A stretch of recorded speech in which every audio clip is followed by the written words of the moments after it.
guys, welcome to another video. So last couple of weeks, or just last week in general, I was really ill prepared for the conditions that I was running into, and I don't want that to happen to you guys. So because of necessity, I needed to get all these things for my truck anyways. We're going to make a video to help you guys know what to get on your truck for the winter season.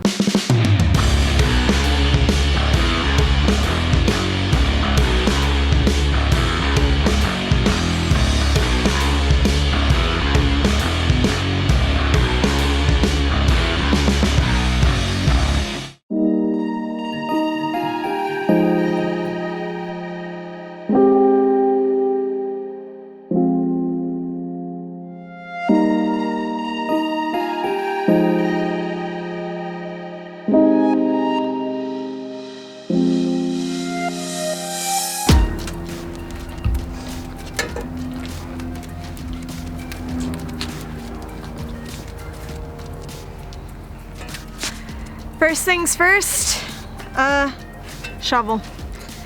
Specifically one that is flat, so you can scrape in front of your tires, because that's going to be really important when it comes to frozen roads.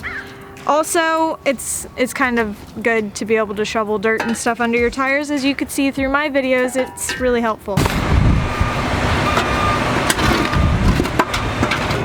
Me a little bit ago, lying in the hammer. I'm trying to dig out my tires right now because I don't have a shovel. Also, I decided to get the more expensive one that has a steel handle, because this isn't going to break on me like a wood shovel would. Plus, it's a little shorter. I don't know if you could tell. It's like, I don't know, 3 or 4 feet. I'm 5 feet tall, so I guess use that as size comparison.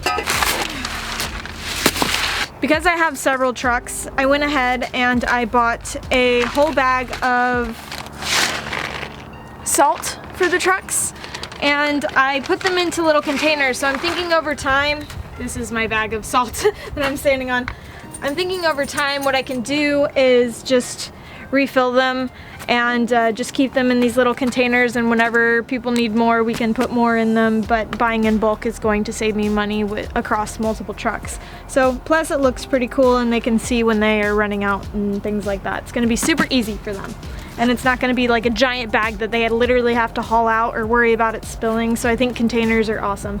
I also decided to put on my trucks little boxes of sand, and I got just whatever sand you can find at the hardware store. I generally try to get sand that's thicker, not the thin sand, so not like playground sand, because that's not gonna help you gain traction if it's like super soft. Anyways, I went ahead and I put different buckets of these on all of my trucks. So each of them now have salt and sand, and I think this is a better combination than kitty litter. And I know there's lots of people that swear by kitty litter, but I don't necessarily think kitty litter is the best idea, because technically it's not really good to leave on the road, because over time it becomes super saturated and then it gets really soft and slippery.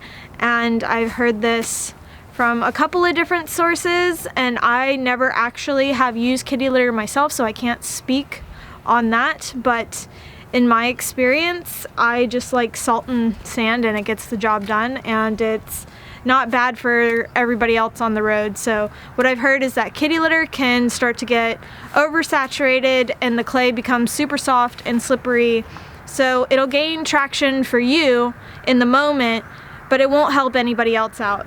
Leaving these two things on the road is going to help everybody else out. So that's my 2 cents. When it comes to winter time, you really want to swap over your washer fluid, or else when you spray your windshield, you're going to be in for a lovely surprise with your washer fluid freezing to your windshield. So just swap over to something like this. This one says that it is not going to freeze up to negative 30 degrees Celsius, or Fahrenheit, oh my gosh. Negative 30 degrees Fahrenheit, and so I'm never gonna reach temperatures like this, so this is gonna work perfectly for me. And then another thing is having de-icer that's just in like a little spray bottle, because there's many things along the way that you're going to need to de-ice that's not just your windshield. So having this in a spray bottle will be really helpful. And then the next thing, trying to find a place to put that.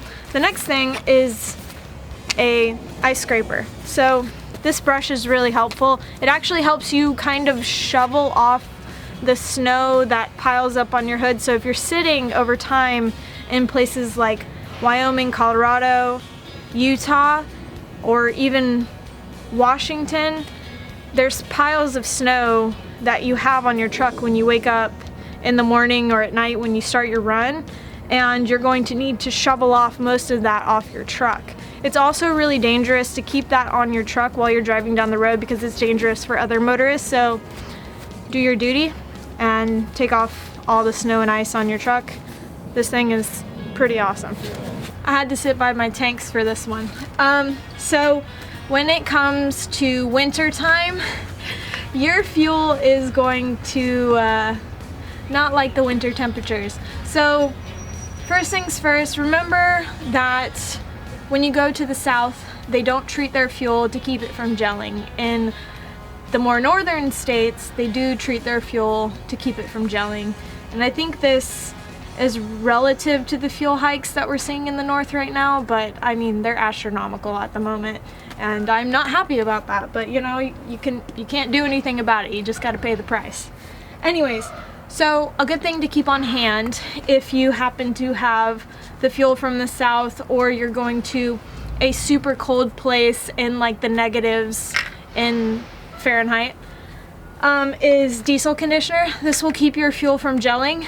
And this bottle itself, it says it treats 320 gallons, so you'll see on the bottles some of them are smaller, they treat less. On my new trucks, I have 120 gallon tanks on both sides, so this will more than do it for my tanks. Too much won't really hurt, too little, I mean, you can figure that one out. Make sure you kind of eyeball it the best you can. So that's really good to keep on your truck. And then if something bad happens, there is Diesel 911, and this will help your fuel when it's already gelling. So this one's only up to 100 gallons, so you would need more of these. I only bought one at the truck stop because the prices there are just silly. So if you can order this stuff on Amazon or at Walmart, that would probably be your best bet. But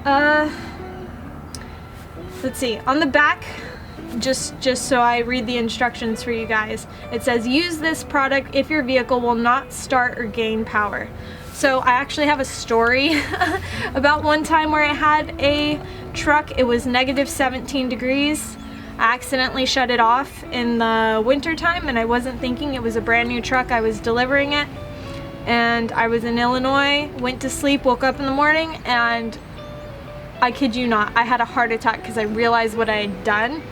And so I ran out there and I tried to start the truck, and it sounded so bad. But keep this in mind, if this happens to you, the best thing to do is not to try to start it multiple times. You want to start it once, and you want to push the throttle. You want to make it eat fuel if you can. You just want to make it eat it. It's not going to be happy. It doesn't sound very good, but you can get it to start, and I did, luckily.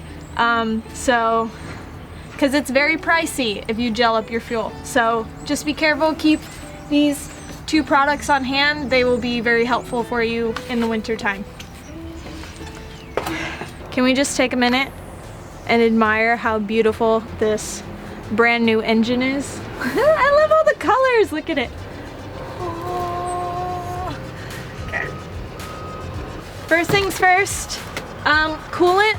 Your engine will eat a ton of coolant in the winter time. I don't know why. I really don't. I'm not a mechanic, but it will happen. So, and in the summer, it eats a lot of coolant, okay? Let's just make sure we pack a lot of extra coolant just in case. And make sure you get the right coolant. I actually bought the cheapo brand from Walmart because money, and I have multiple trucks and a lot of things to buy. And so just make sure it's right, make sure you fill it up, make sure when you do fill up your coolant, your engine is cool. If it is not cool, lately I've been living like I can't take a loss. They ain't wanna help me, that's what made me a boss. You can't kill me. Don't try to open that cap.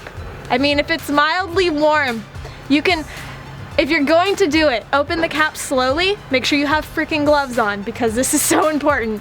Open the cap slowly, you will hear it hiss, okay? And you can do it a little bit by little bit by little bit if you have to put coolant in, okay? But if you try to twist it, that cap is either going to blow off or you're going to burn yourself, or both. And then always when you put it back on, you want to tighten it until it clicks so you know it's on, or else it will blow off. And you don't want to have to replace one of those. So just make sure you have extra coolant. So next thing is gloves. You want to have winter gloves, ones that keep your hands warm, and even when you're chaining and you have to get out, I mean, no gloves are going to keep you perfectly warm. So if you're going to get snow gloves and you're going to be chaining a lot, you also want to get these little hand warmers. They're a lifesaver because your fingers feel numb, and when your fingers feel numb, your dexterity goes down and you can't hook your chains. So get some of these. And then also, if you're going to be outside, which you never know what's going to happen, so you will be outside at some point in the winter time or at night, or any time that you're outside your truck, you should be wearing your vest. And I have a lovely vest model with me here today to show you, you know, how stylish a vest can be. I feel is some kind of wonderful, some kind of magical woman. My love's for real. I need to show you right now. Take a look at me now. I can't explain for the life of me what you did. So as you guys know, we've already talked about chains. You absolutely need chains for your truck, and I will do a chaining video later. Oh, that was so cool. All those birds flew away.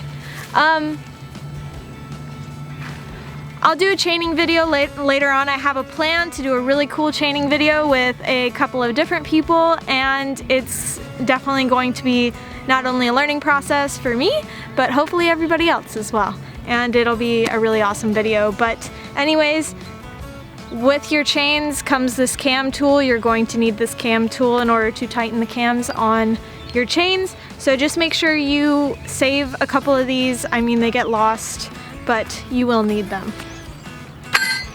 And then next thing is bungees. I don't know if I've said this before, but these spider bungees are very hard to use if you're one person and you are a small individual like I am. And just the weight you need and the force you need to pull these can be really hard on you. So I sometimes prefer these bungees, just the black ones, the ones that flatbedders use. And also these are really awesome to help pull chains through tires, as well as this can be used as a leverage tool for these. So you can hook it onto this hook and pull it with it. It just gives you more leverage in order to actually hook these onto the chains. Many of you guys might be familiar with a fifth wheel puller that looks like this one. They're super cheap. You can get them at any truck stop, I assume. I think they're like 10 bucks max. But it's important to have a fifth wheel puller during winter time because it does get icy down here. So when it comes to pulling this fifth wheel, you need leverage. And if you're sliding like on ice, you're not gonna have that leverage to pull the fifth wheel. And there have been times where I've actually like climbed up on my tire, held onto my tire and pulled my fifth wheel just so I could have leverage to pull it. That's just the way it goes in the winter time. I got this new tool in the mail and I'm very excited. It doubles, well actually it doubles. It has 3 purposes and one of them is a fifth wheel puller, so this little thing will fit right here on the fifth wheel and it will pull. It's already open, so it's not gonna do anything. But it is also extremely heavy, and I don't know, I find this very useful so far, and I'm excited to try it out this next week, so we'll see how that goes. Alright guys, that's pretty much it in my list for what I want on my trucks for the winter time. I'm pretty sure there's a ton of other things that a lot of people can think of to put on their trucks, and that's what the comment section is for. So please add those down below because again, this is a community. I don't know everything there is to know, And I really appreciate everybody giving their knowledge and their experience down below. So give your stories, help somebody out, because there's a lot of new drivers on this channel and they really benefit from that. So help us out, and I hope you all have a good, wonderful day and be safe. It's winter time. Y'all remember to like the video and subscribe if you haven't already, and share this video with somebody who may need it, because you don't know, especially new drivers. Share it around. Okay, have a good one.